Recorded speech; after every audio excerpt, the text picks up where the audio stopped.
হঠাৎ করে এই বিষয়টা নিয়ে আমার কাছে মনে হলো আলোচনা করা দরকার।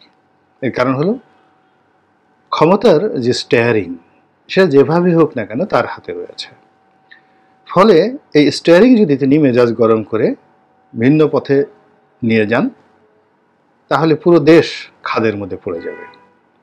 আর যদি তিনি সুস্থ থাকেন, মন ভালো থাকে, দরাজ দিল থাকেন, তাহলে তার দ্বারা অনেক ভালো কাজ হতে পারে। এমনকি আমরা যে একটা নতুন নির্বাচনের কথা বলি বা ক্ষমতার পট পরিবর্তনের কথা বলি, এটাও আসলে তার সুস্থতার উপরে বেশি নির্ভর করে।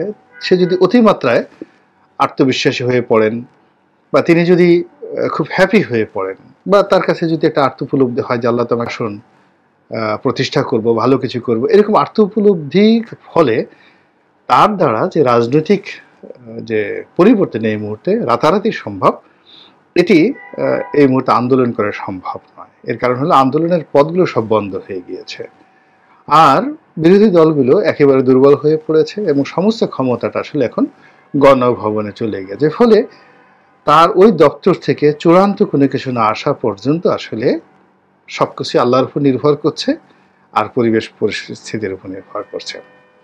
তো এই কারণে তিনি যদি অসুস্থ হয়ে পড়েন এবং তিনি যদি একেবারে আরও বেশি চিকিৎসার তার দরকার হয়, এমনকি আল্লাহর ডাকিতে যদি হঠাৎ করে কোনো রকম কাউকে না বলে যদি তার মৃত্যু ঘটে, তাহলে আপনার কি মনে হয় দেশে খুব ভালো অবস্থার সৃষ্টি হবে?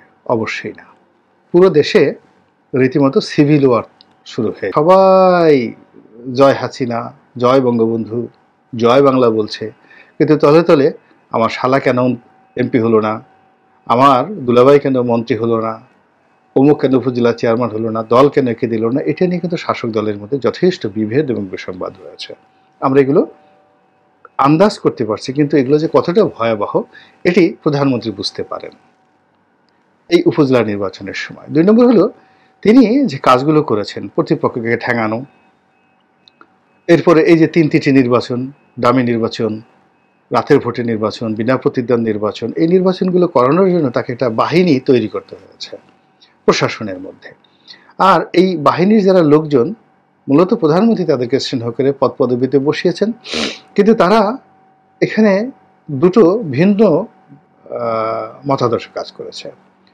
তো যারা বিভিন্ন পদ পদবিতে প্রধানমন্ত্রীর দয়ায় বসেছেন, প্রধানমন্ত্রী মনে করেছেন যে তোকে দিয়ে কাজ করানোর জন্য আমি ওখানে বসে, যেমন আমি একজন বাড়ির দারোয়ান নিয়োগ দিলাম, চাকর নিয়োগ দিলাম, মাসে মাসে বেতন দিব, ও আমার কাজ করবে, আমার হুকুম করবে। কিন্তু চাকর মনে করলো যে আমি না হলে তো আমার এই বাড়ি চলতো না, আমি তো মালিককে বাঁচিয়ে রেখেছি, আমি যদি ঘর পাহারা না দিতাম মালিক কি ঘুমাতে পারতো? এরকম একটা মনস্তাত্ত্বিক দ্বন্দ্ব আমাদের প্রশাসনে চলে আসছে। চলে আসার ফলে কি হচ্ছে, একেবারে প্রশাসনের নিম্নস্তরের যারা কর্মকর্তা কর্মচারী তারাও মনে করছে যে আমাদের দয়ায় আওয়ামী লীগ ক্ষমতায় আছে। আবার আওয়ামী লীগের যারা কর্তা ব্যক্তি তারা মনে করেছে যে আমরা তো 10 জনকে ডিঙ্গিয়ে 15 জনকে ডিঙ্গিয়ে ও মুখে ধরে এনে ওর বাড়ি কোথায়, ওর বংশে আওয়ামী লীগের রক্ত আছে কিনা সব মিলিয়ে তোমার তো কোনো যোগ্যতা ছিল না ওই জায়গায় যাওয়ার জন্য, তোমাকে আমি দিয়েছি তো এই কাজটা করার জন্য, তো তুমি কৃতজ্ঞ থাকবা। তা না করে তুমি বসে এই চিন্তা করছো, ওখানে এই নারী কেলেঙ্কারি, ওখানে টাকার কেলেঙ্কারি, ওখানে অহমিকা করছে, এবং সব কথাগুলো আবার ফুলে ফেপে বিভিন্ন রকম সূত্রের মাধ্যমে যখন আওয়ামী লীগের শীর্ষ নেতা থেকে শুরু করে প্রধানমন্ত্রীর কানে যায়, তিনি সঙ্গতের কারণে আহত হন। এবং এই যে বর্তমান যে জমানাটা চলছে, আমি যে সময় ভিডিওটি করছি এটি হলো এপ্রিল মাসের এই সময়টিতে প্রচণ্ড গরম। এখন গরমের মধ্যে আপনি যতই এসি ছেড়ে বসে থাকেন না কারণ আপনার নাক শুকিয়ে যাবে, গলা শুকিয়ে যাবে, গলা ব্যথা হবে, সারাক্ষণ এসির মধ্যে আসলে থাকা সম্ভব না, আপনার প্রকৃতির বাতাস দরকার। আবার এসির মধ্যে থেকে আপনি 1 ঘন্টার জন্য 10 মিনিটের জন্য একটু বারান্দায় যদি যান, ওটার যে ঝাপসা আপনার নাকের সাথে সাথে সর্দি হয়ে যাবে, গরম ঠান্ডা লেগে যাবে।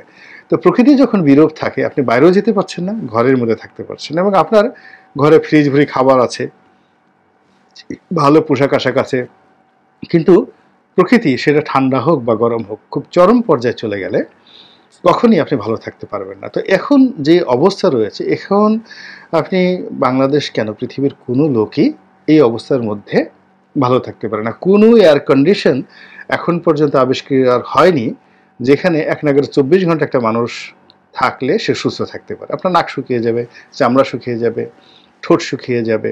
তো এখন প্রধানমন্ত্রী তো এই অবস্থায় গরমের মধ্যে তিনি যদি এসির মধ্যে থাকেন, থেকে বের হয়ে যদি একটু গণভবনের লনে ঘোরাফেরার চেষ্টা করেন, সেই লু হাওয়া চারিদিকে তাকে আক্রমণ করে বসবে। ফলে তিনি তার এই যে প্রায় ৮০ বছরের যে বয়স এবং শরীর, এই প্রকৃতির বিরূপ অবস্থায় তাকে অসুস্থ বানিয়ে তুলছে, তার মেজাজ খারাপ করে ফেলছে। এরপরে আবার যে সকল রাজনৈতিক ঘটনা ঘটছে, এখন একজন আইজি ছিলেন বেনজির, খুব স্নেহ করে তিনি তাকে আইজি বানিয়েছেন, তিনি তাকে মেট্রোপলিটন পুলিশ কমিশনার বানিয়েছেন, র্যাবের ডিজি বানিয়েছেন, এরপর যথেষ্ট ছাড় দিয়েছেন। অনেক লোক তার বিরুদ্ধে বিভিন্ন কথাবার্তা বলেছে, কিন্তু সব কথাবার্তা বাদ দিয়ে তিনি সবসময় তাকে টেনে নিয়ে আসছেন 2009 থেকে এখন পর্যন্ত। তো যাই হোক, এখন সবাই যারা আইজি সাহেব সম্পর্কে জানতেন না অভ্যন্তরীণ কি হচ্ছে না হচ্ছে, তারা মনে করতেন যে প্রধানমন্ত্রী একে অতিশয় স্নেহ করেন, তিনি হয়তো ভবিষ্যতে স্বরাষ্ট্রমন্ত্রী হতে চলেছেন, অথবা স্বরাষ্ট্র প্রতিমন্ত্রীর পদমর্যাদা একটা আলাদা পদ পদবি করে সচিবালয়ে তাকে রাখা হবে। কিন্তু আসলে আইজি বেনজিরের যে ব্যক্তিগত জীবন নিয়ে দেখা গেল প্রধানমন্ত্রীর কান অনেকে ভারী করে ফেলেছে, ফলে তার চাকরি এক্সটেন্ড হয়নি। না হওয়ার ফলে তিনি অবসরে চলে যাওয়ার পর থেকে আস্তে আস্তে তার বিরুদ্ধে বিভিন্ন কথাবার্তা বেরোতে থাকে, এবং এখন যেটি বেরোচ্ছে সেটা সত্য হোক বা মিথ্যা হোক সেটা আল্লাহ রাব্বুল আলামিন জানে বা তদন্ত প্রমাণিত হবে, কিন্তু বাস্তবতা হলো এটা প্রধানমন্ত্রী শেখ হাসিনার জন্য খুবই বিরক্তিকর এবং খুবই কষ্টের, খুবই অভিমানের, যে এই এত স্নেহ নিয়ে, এত ভালোবাসা নিয়ে, এত পদ পদবি নিয়ে তুমি এমন কিছু কাজ করলা যা কিনা এখন পুরো শেখ হাসিনাকে নিয়ে মানুষ কথাবার্তা বলবে যে তার প্রিভিলেজ না থাকলে এই কাজগুলো কেউ করতে পারতো না। এই গরমের মধ্যে বেনজির এই খবর তাকে সন্দেহে আহত করছে। আবার দেখা গেল যে একজন সংসদ সদস্য রয়েছেন সুমন সাহেব, তাকে সবাই ফেসবুকের যাকে বলা হয় এমপি বলেন, ফেসবুকের এমপি, অনেকে আবার তাকে ভাইরাল এমপি বলেন, কিন্তু হোয়াট এভার মেবি তিনি বাংলাদেশে অনেকগুলো সাহসিক কর্মকাণ্ড চালিয়েছেন, যেগুলো সাধারণত সচরাচর দেখা যায় না। তিনি বাংলাদেশের যেদের বিরুদ্ধে কথা বলে না, মুখ খুলে না, সেই জিনিসগুলো তিনি করেছেন। আবার তিনি এই যে নির্বাচনে তিনি ফেসবুক বলেন আর যা বলেন, তিনি যেতে এসেছেন তাকে কিন্তু তার আসনে কিন্তু প্রতিযোগিতা হয়েছে। তো যাই হোক, সেই সুমন সাহেব তিনি আসলেন, এসে যেভাবে তিনি গণভবনে ঢুকলেন বা যেভাবে সংসদে ঢুকলেন, এটি আসলে আওয়ামী লীগের লোককে পরাজিত করে, একজন মন্ত্রীকে পরাজিত করে, এটি প্রধানমন্ত্রীর কাছে খুব গ্রহণীয় নয়। তো যার জন্য এরকম সংসদে অনেকে স্বতন্ত্র হয়ে আসছেন যারা আওয়ামী লীগের লোকজন, সুমনও আওয়ামী লীগের লোকজন, কিন্তু আওয়ামী লীগের বাইরে গিয়ে তারা একটু বাহাদুরি দেখাইয়া স্বতন্ত্র কিছু একটা হয়ে আসছে, এটি দেখতে ভালো লাগে না। আমার একটা ছেলে, আমি যাকে তেজ্যপুত্র করেছি বা আমি যাকে কিছুই দেই না, জিজ্ঞাসা করে সে আমার চেয়ে বড় হয়ে গেল। তো এইরকম এই সংসদের কর্তৃত্ব অস্বীকার করে, প্রধানমন্ত্রীর হুকুম অমান্য করে প্রধানমন্ত্রী ইলেকশন করতে বলছেন, কিন্তু তাদের তো জিততে বলেননি, কিন্তু এরা জিতে এসেছে এবং জিততে গিয়ে তারা অনেক কিছু করেছে।